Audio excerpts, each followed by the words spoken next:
ഭാരതത്തിൻ്റെ 78ാമത് സ്വാതന്ത്ര്യദിനമാണ് 2024 ഓഗസ്റ്റ് 15-ന് ഇന്ന് നമ്മൾ ആഘോഷിക്കുന്നത്. നമ്മൾ ആഘോഷിക്കുമ്പോൾ ഒരു കാര്യം നമ്മൾ ഓർക്കേണ്ടതുണ്ട്.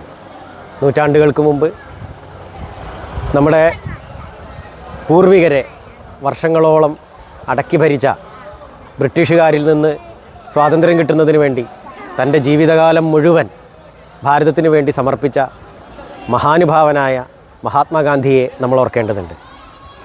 രാജ്യത്തെ ആധുനിക ഗതാഗത സൗകര്യങ്ങളൊന്നും തന്നെ ഇല്ലാതിരുന്ന, ട്രെയിൻ സൗകര്യമില്ലാതിരുന്ന, വ്യോമഗതാഗതമില്ലാതിരുന്ന, കരഗതാഗതം ഇന്നത്തെ പോലെ ഇല്ലാതിരുന്ന ഒരു കാലത്ത് ഈ നാട്ടിലെ വിവിധ മതവിഭാഗങ്ങളെ, വിവിധ ഭാഷ സംസാരിക്കുന്നവരെ, വിവിധ സംസ്കാരമുള്ള ആളുകളെ ഒത്തൊരുമിപ്പിക്കുന്നതിന് വേണ്ടി ഭാരതം മുഴുവൻ സഞ്ചരിച്ച് ജനങ്ങളെ ഒരുമിപ്പിച്ച് ബ്രിട്ടീഷുകാർക്കെതിരെ സമരം നയിച്ച് സ്വാതന്ത്ര്യം നേടിത്തന്ന ആ മഹാനുഭാവൻ, അദ്ദേഹത്തിന് ഈ സ്വതന്ത്ര ഇന്ത്യയിൽ ജീവിക്കാൻ സാധിച്ചത് വെറും 4 മാസമാണെന്നുള്ളത് ആണ് ഇതിലെ ഏറ്റവും വൈരുദ്ധ്യം. അതിന് കാരണമായതെന്താണ്?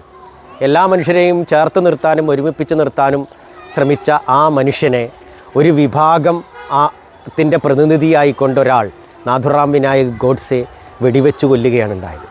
ഇന്നും ആ വർഗീയതയുടെ വിപത്ത്, അതിൻ്റെ ചെറുവേരുകൾ നമ്മുടെ നാട്ടിൽ നിലനിൽക്കുന്നു, അല്ലെങ്കിൽ ലോകത്ത് നിലനിൽക്കുന്നു എന്നുള്ളത് വലിയ സങ്കടകരമായ ഒരു കാഴ്ചയാണ്.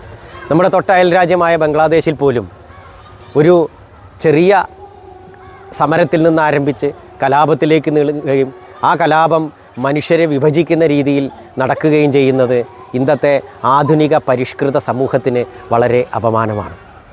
മറ്റൊരു കാര്യം നമുക്ക് പറയാനുള്ളത് ഈ വയനാട് ദുരന്തത്തെ സംബന്ധിച്ചാണ്. വയനാട്ടിൽ കിടപ്പാടവും സമ്പാദ്യവും കൂടപ്പിറപ്പുകളും എല്ലാം നഷ്ടപ്പെട്ട് ക്യാമ്പുകളിൽ ജീവിത സ്വാതന്ത്ര്യം തന്നെ നഷ്ടപ്പെട്ട് ജയിലിൽ കഴിയുന്നത് പോലെ കഴിയുന്ന ആളുകളെ നമ്മൾ ഓർക്കണം. ആ ദുരന്തത്തിൻ്റെ പശ്ചാത്തലത്തിലാണ് നമ്മൾ ആഘോഷിക്കുന്നത്. അവർക്കും അവരുടെ ജീവിത സ്വാതന്ത്ര്യം ലഭിക്കേണ്ടതുണ്ട്. അതിനുവേണ്ടി നമ്മുടെ ജനായത്ത സർക്കാരുകൾ, സാമൂഹ്യ സംഘടനകൾ, സമൂഹം ഒന്നിച്ച് അവർക്ക് സ്വാതന്ത്ര്യം കിട്ടുന്നതിന് വേണ്ടുന്ന ഒരു സമരത്തിലാണ് ഇപ്പോൾ നമ്മളുള്ളത്. ആ ഒരു സമരമുഖത്താണ് നമ്മളുള്ളത്.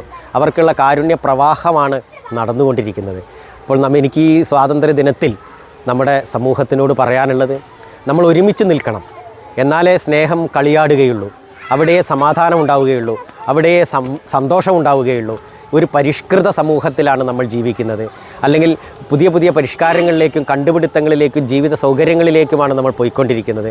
ആ അവസ്ഥയിൽ നമ്മൾ ഒരു അപരിഷ്കൃത സമൂഹം പെരുമാറുന്ന രൂപത്തിൽ യാതൊരു കാരണവശാലും പെരുമാറരുത്. യാതൊരു വിഭാഗീയതകളുമില്ലാത്ത, യാതൊരു അക്രമങ്ങളുമില്ലാത്ത, കലാപങ്ങളില്ലാത്ത, വിഭാഗീയതകളില്ലാത്ത, വളരെ സംശുദ്ധമായ, സമാധാനപൂർണമായ, സന്തോഷം നിലനിൽക്കുന്ന ഒരു സമൂഹം നമുക്കുണ്ടാവട്ടെ എന്നാണ് ഈ സ്വാതന്ത്ര്യദിനത്തിൽ എനിക്ക് സമൂഹത്തിനോട് ആശംസകളായി നേരാനുള്ളത്. നന്ദി, നമസ്കാരം.